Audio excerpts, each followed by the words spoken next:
अब आपको बताएं कि कराची के इलाके लियाकताबाद में अंजुमन इस्लामिया इम्तिहानी सेंटर के दौरे के दौरान डायरेक्टर स्कूल यार मोहम्मद बलेदी ने सेंटर सुपरिटेंडेंट को गैर हाजिरी पर मुअत्तल कर दिया है। मज़ीद तफसीलात जानते हैं डॉन न्यूज़ के नुमाइंदे सैयद वसीम से। वसीम, लियाकताबाद अंजुमन इस्लामिया इम्तिहानी सेंटर का डायरेक्टर स्कूल यार का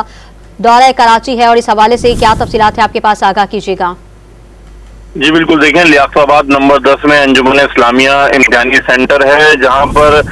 बद इंतजामी मैट्रिक बोर्ड के इम्तिहानात में इससे बढ़कर क्या सूरत हाल होगी कि इम्तिहानी मरकज में सेंटर सुपरिटेंडेंट जिसका काम होता है तमाम इम्तिहान को मॉनिटर करना, वो खुद बगैर इत्तला के गैर हाजिर था और मामला जो है वहाँ का जो अमला है